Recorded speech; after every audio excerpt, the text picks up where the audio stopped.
Sekali lagi, godaan, cobaan itu hanya bisa mempengaruhi kita kalau mindset kita belum berubah. Jadi banyak hal yang memang kalau kita lakukan dalam dunia ini sebagai anak Tuhan, belum tentu dipahami oleh orang banyak. Itulah sebabnya kita tetap harus konsisten melakukannya, karena walaupun orang belum mengerti, suatu hari pengertian itu akan disingkapkan.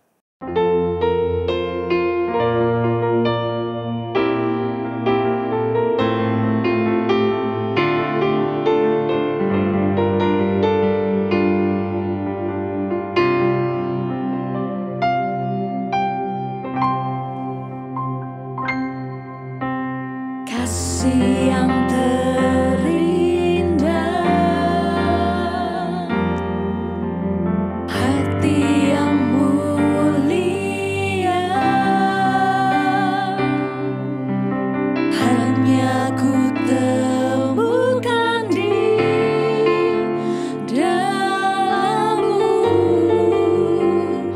Yesusku. Pujian dari hatiku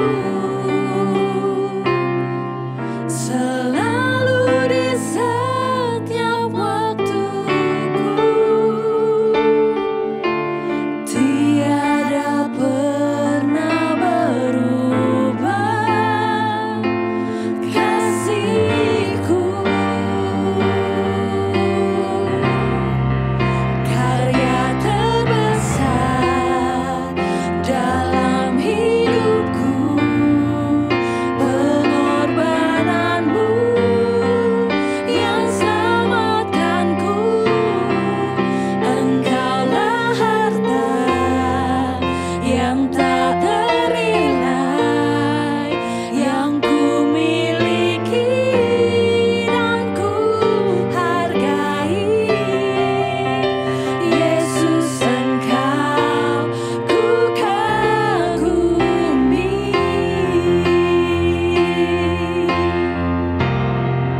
Karya terbesar dalam hidupku, pengorbanan-Mu yang selamatkanku.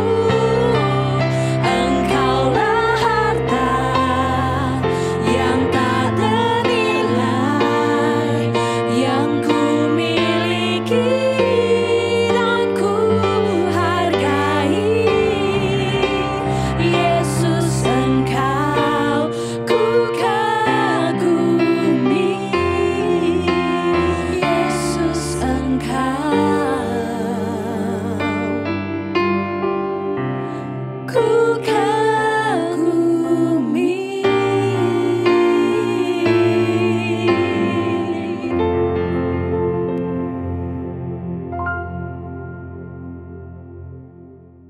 Shalom sahabat Morning Grace dimanapun kalian berada.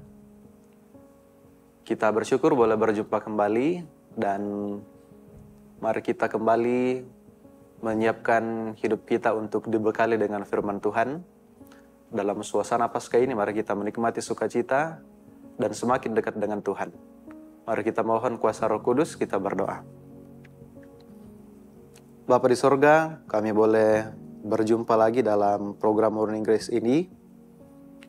Kami mau semakin dekat dengan-Mu, semakin menikmati sukacita Paskah, memaknainya, dan firman-Mu akan kembali menjadi bekal bagi kami semua. Kami mohon ya Roh Kudus, kuasa-Mu menuntun kami. Dalam nama Tuhan Yesus Kristus kami berdoa. Amin. Firman Tuhan saya bacakan dari surat Rasul Paulus kepada jemaat di Kolose pasal yang ketiga, ayat 1-4. Karena itu kalau kamu dibangkitkan bersama dengan Kristus, carilah perkara yang di atas, di mana Kristus ada, duduk di sebelah kanan Allah. Pikirkanlah perkara yang di atas, bukan yang di bumi.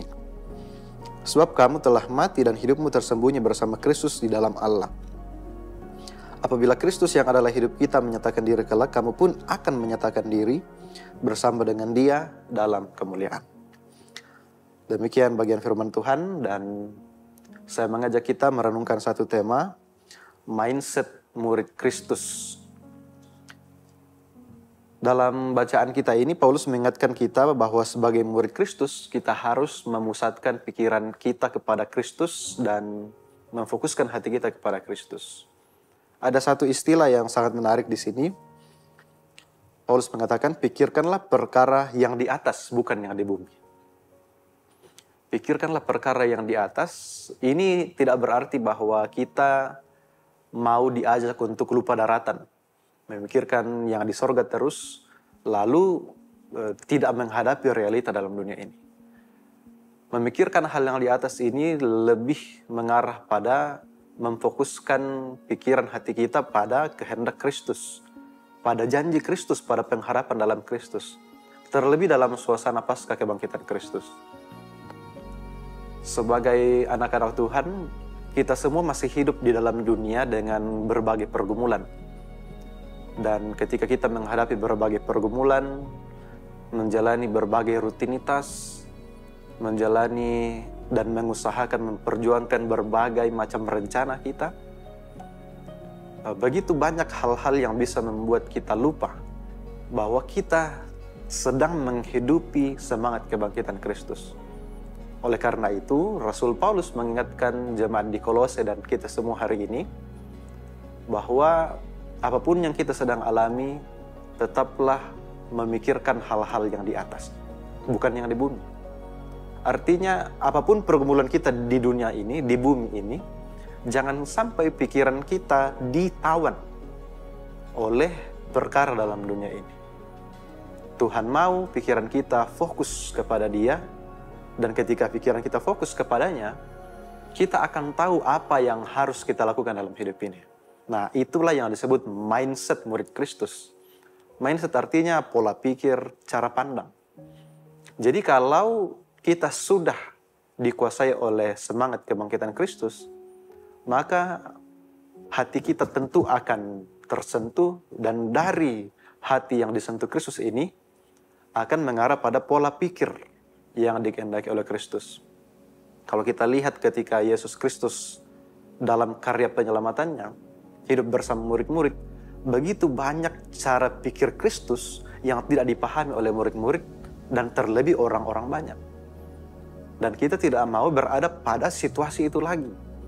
Kita tidak mau menjadi orang-orang yang salah memahami Kristus dan salah bertindak dalam dunia ini. Itulah sebabnya Rasul Paulus di dalam ayat 4 tadi mengatakan, apabila Kristus yang adalah hidup kita menyatakan diri kelak, kamu pun akan menyatakan diri bersama dengan Dia dalam kemuliaan. Jadi banyak hal yang memang kalau kita lakukan dalam dunia ini sebagai anak Tuhan, belum tentu dipahami oleh orang banyak. Itulah sebabnya kita tetap harus konsisten melakukannya, karena walaupun orang belum mengerti, suatu hari pengertian itu akan disingkapkan. Dan orang akan melihat bahwa apa yang kita lakukan ini benar dan sesuai dengan kehendak Kristus. Nah, dengan menetapkan pemikiran pada hal-hal surgawi, kita sebagai murid Kristus mampu mengatasi tantangan dan godaan dalam dunia. Nah, itu juga salah satu yang sangat dirindukan oleh Kristus dalam diri kita anak-anak Tuhan. Sekali lagi, godaan, cobaan itu hanya bisa mempengaruhi kita kalau mindset kita belum berubah. Makanya salah satu firman Tuhan yang saya ingat dikatakan oleh Rasul Petrus, ketika kita melakukan dosa, sebenarnya itu kita sedang dalam situasi bodoh. Nah, mindset anak-anak Tuhan itu tidak boleh terjebak lagi dalam kebodohan. Kebodohan artinya kita sudah tahu bahwa itu salah, tapi kita masih lakukan. Nah, itulah bodohnya kita anak-anak Tuhan ketika mindset kita belum berubah menjadi mindset murid Kristus. Jadi mari kita jangan mau lagi dikuasai oleh kebodohan. Mari kita dikuasai oleh pikiran Kristus.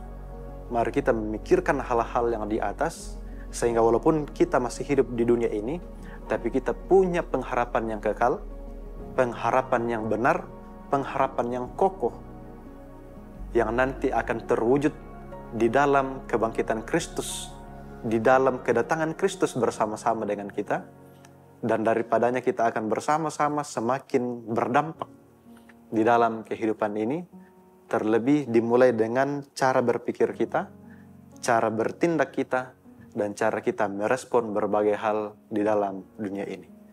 Selamat merayakan Paskah, dan kiranya mindset kita semakin menjadi mindset murid-murid Kristus. Soli Deo Gloria, Tuhan Yesus memberkati. Mari kita kembali memohon kuasa Roh Kudus untuk firman Tuhan semakin menggerakkan kita berdoa. Terima kasih Bapa di sorga, kami percaya karena kuasa kebangkitan-Mu kami boleh menikmati kehidupan dalam dunia ini. Berbagai dinamika kami hadapi, tapi karena kuasa kasih Kristus, kami boleh menjalaninya dengan kokoh dan teguh, terlebih ketika mindset kami dibentuk menjadi pola berpikir murid-murid Kristus. Kiranya dengan kuasa Roh Kudus, pikiran kami benar-benar semakin terarah pada Kristus, dan cara berpikir ini membuat kami mampu mengerti kehendak-Mu, mampu melawan berbagai hal yang negatif dalam dunia ini, sehingga kami tidak terjebak lagi dalam kebodohan dunia. Tolong kami anak-anak-Mu ya Bapa, sehingga sukacita Paskah kami semakin disempurnakan, karena cara berpikir dan cara hidup kami semakin sesuai dengan kehendak Kristus. Tolong kami menjalani hidup hari ini dan seterusnya Bapa. Dalam nama Tuhan Yesus Kristus, Sang Kebangkitan hidup kami berdoa. Amin.